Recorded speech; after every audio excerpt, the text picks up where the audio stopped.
Syndicate ৰাজৰ অৱসান ঘটাও, মূল্য বৃদ্ধি ৰোধ কৰক। বেংগল আৰু অসমৰ শ্ৰীৰামপুৰ গেট হয়। গুৱাহাটীত এটা কণী আচলতে বিক্ৰী হ'ব লাগে 5 টকা 76 পইচা। ৰাহু গ্ৰাস, এইসকল ৰাহু ইয়াত বহি আছে, অসুৰ দৈত্য বহি আছে। নমস্কাৰ। আজি 9 জুলাই।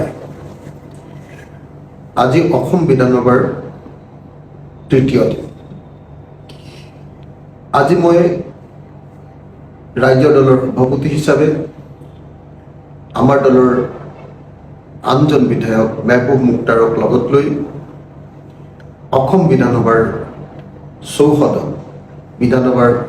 চৌহদৰ ভিতৰত কিন্তু বিধানসভাৰ ভিতৰত নহয় এটা প্ৰতিবাদ সাব্যস্ত কৰিছে। আজিলৈকে 4টা দিন বিধানসভা চলিছে, তাৰ ভিতৰত 3টা দিনে আমি প্ৰতিবাদ কৰিছোঁ। আজিৰ দিনটোৰ প্ৰতিবাদটো আছিল এইটো: সিন্ডিকেট ৰাজৰ অৱসান ঘটাও, মূল্য বৃদ্ধি ৰোধ কৰক। সিন্ডিকেট ৰাজৰ অৱসান ঘটাও, মূল্য বৃদ্ধি ৰোধ কৰক। এইটো কি সিন্ডিকেট? এই যে বাহিৰৰ পৰা, অন্ধ্ৰপ্ৰদেশৰ পৰা আমাৰ তালৈ মাছৰ গাড়ী এখন আহিছে, শ্ৰীৰামপুৰ গেট হয়। বেংগল আৰু অসমৰ শ্ৰীৰামপুৰ গেট হয়।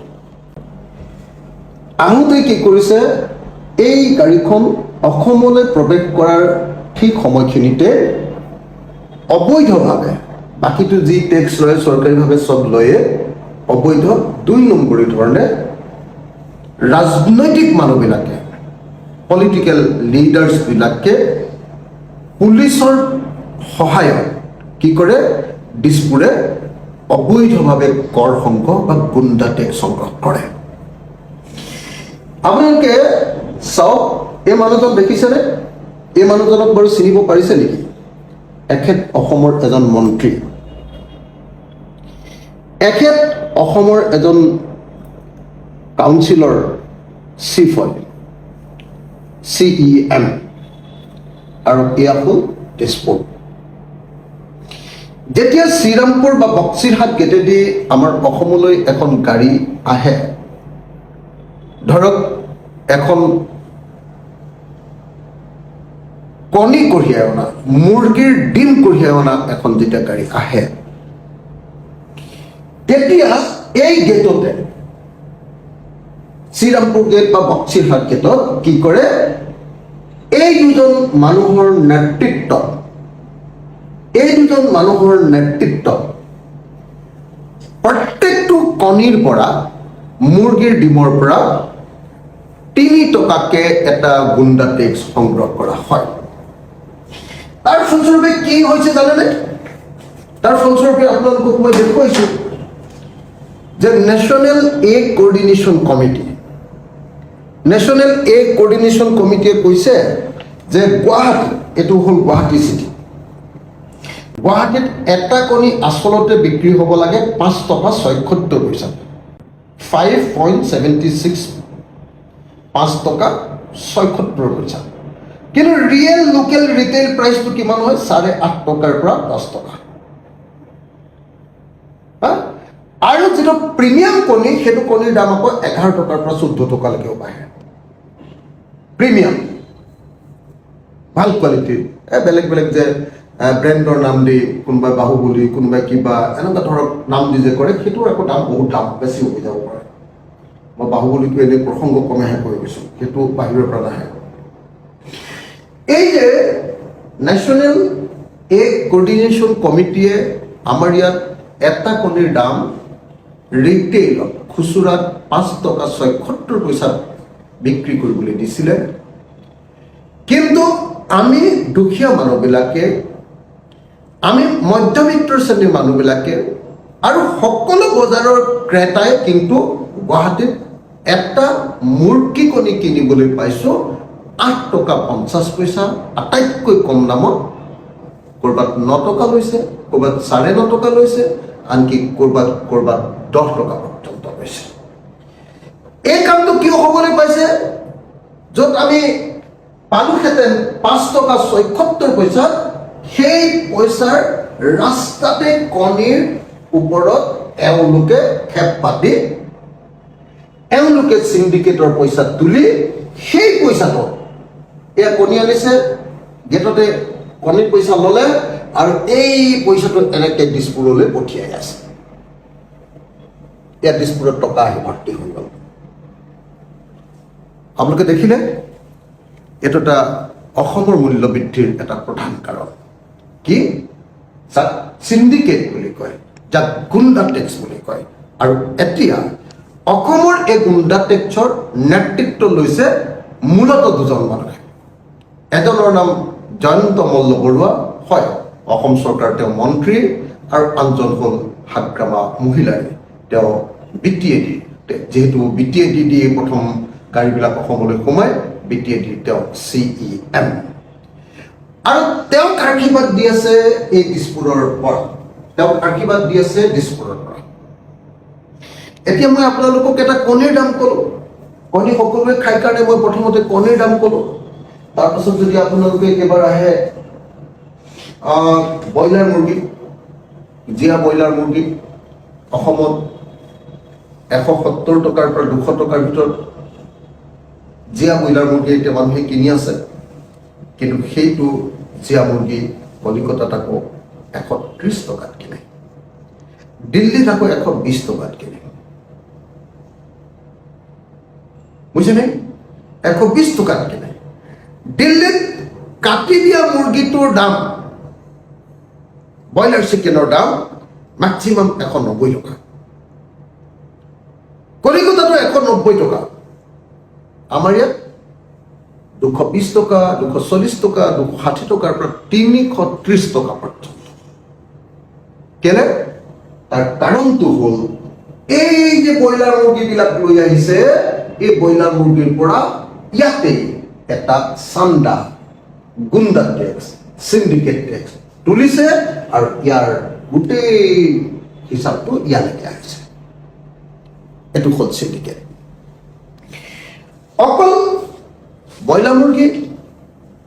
অকল ব্ৰইলাৰ মুৰ্গীৰ কণী এনেকুৱা নহয় মাছৰ ক্ষেত্ৰত যদি চাই মাছৰ ক্ষেত্ৰতো একেই আজি যিটো মাছ দিল্লীত 180 বা 190 টকাত কিনি খাই আছে সেইটো মাছ আমি অসমত মিনিমাম 220 টকাত কিনি খাই আছো মিনিমাম 220 টকাত কিনি খাই আছো 240 টকা যে টকাটো মানে গোটা গোটাকে আৰু যদি সেইটো কেনেবাকে কাটি দিয়ে তেতিয়াহ'লেতো বেলেগ হয়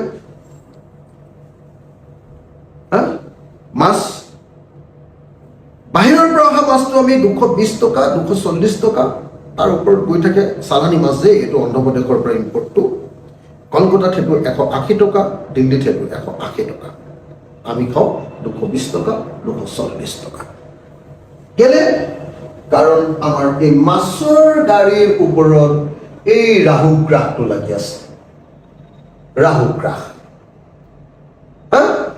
সেইকাৰণে মই আপোনালোকক কৈ আছো চাওক গোটেই ৰাহুগ্ৰাস ক'ত লগোৱা নাই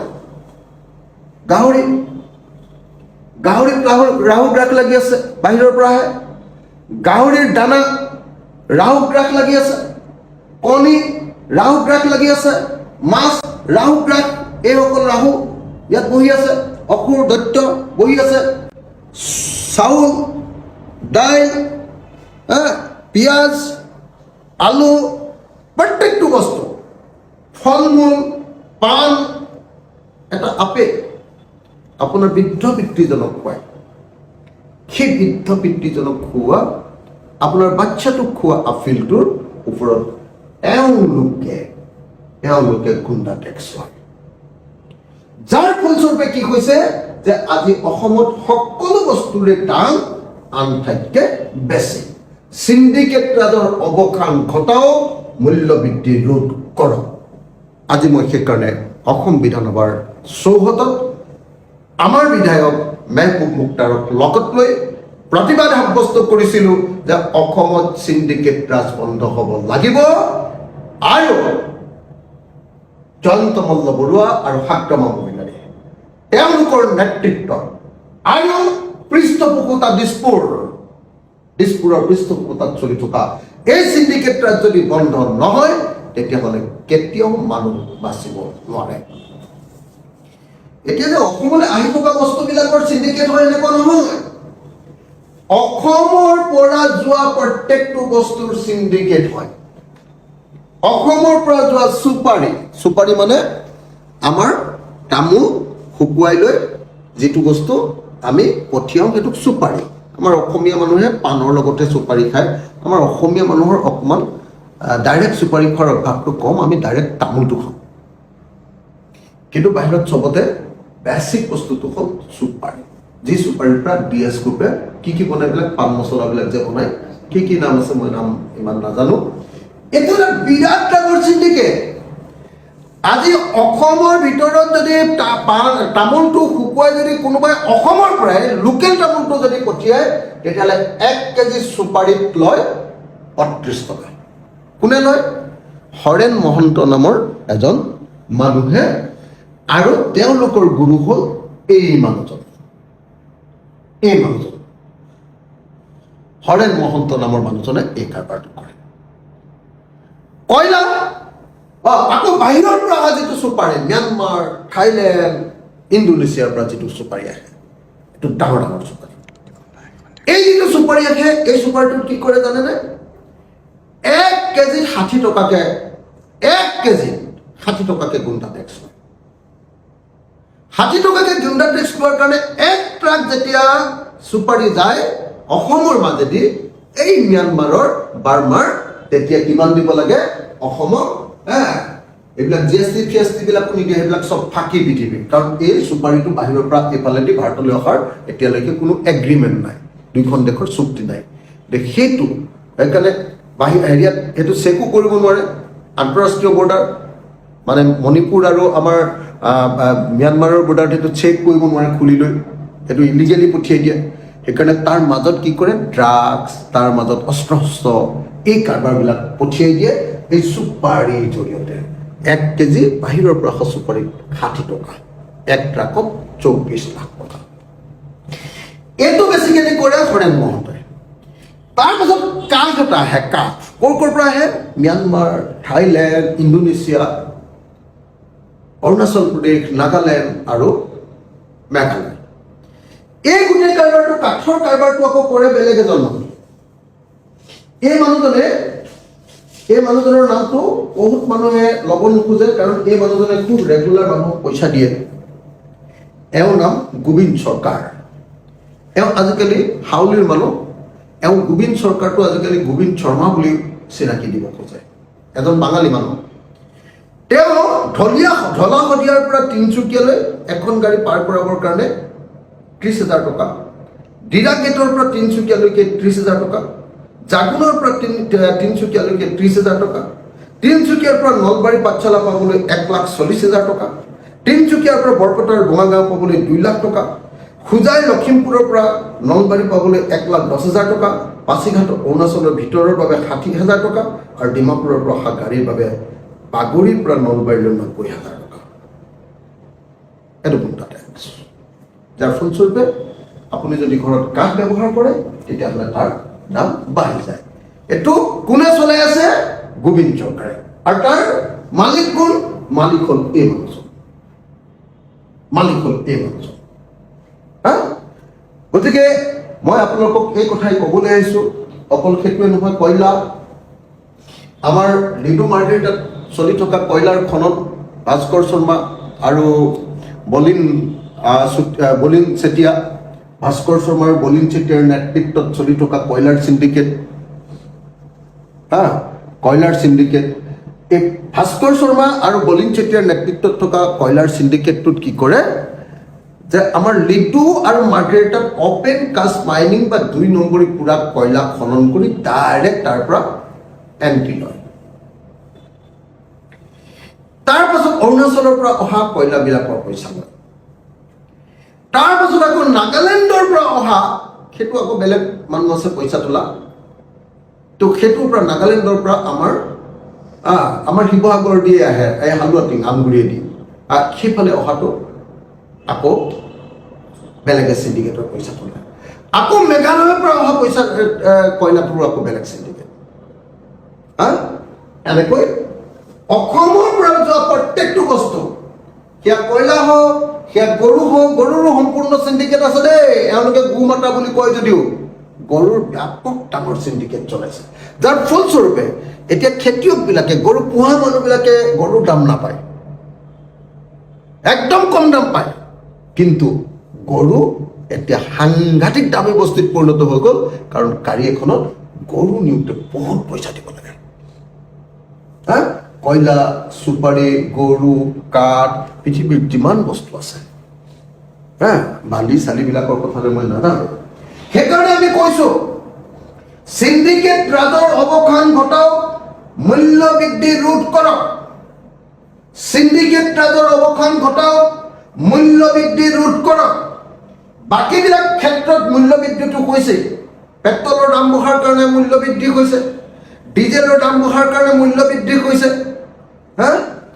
বা কি কয় ট্ৰাকত আনোতে ৰেলত আনোতে এৰোপ্লেনত আনোতে এই ইন্ধনৰ মূল্য বৃদ্ধি হোৱাৰ কাৰণে মূল্য বৃদ্ধি হৈছে তদুপৰি কি কাৰণে হৈছে আজিকালি গোটেই দুনিয়াখন নৰেন্দ্ৰ মোদীয়ে কোম্পানীক দি দিলে এটা কোম্পানীয়ে ইচ্ছামতে নিজৰ বস্তুৰ দাম উঠা নমা কৰি দিয়ে চব বস্তু সেইবিলাক মূল্য বৃদ্ধি আছে সেইবিলাক গোটেই ভাৰতবৰ্ষত চলে কিন্তু গোটেই ভাৰতবৰ্ষত চলা মূল্য বৃদ্ধিৰ লগতে অসমত এটা বিশেষ মূল্য বৃদ্ধি হয় সেইটো চিণ্ডিকেট ৰাজৰ কাৰণে আৰু অসমত বৰ্তমান চিণ্ডিকেট ৰাজৰ দায়িত্ব দিয়া হৈছে জয়ন্ত মল্ল বৰুৱা অসমৰ এজন সন্মানীয় মন্ত্ৰী গতিকে ইয়াৰ বিৰুদ্ধে আমি আজি ৰাইজৰ দলে প্ৰতিবাদ কৰিছোঁ আমি কৈছোঁ চিণ্ডিকেট ৰাজ বন্ধ কৰক আমি কৈছোঁ চিণ্ডিকেটৰ পৰা অসমৰ মানুহক বচাওক এটা কণীৰ পৰা যদি জয়ন্ত মল্ল বৰুৱাই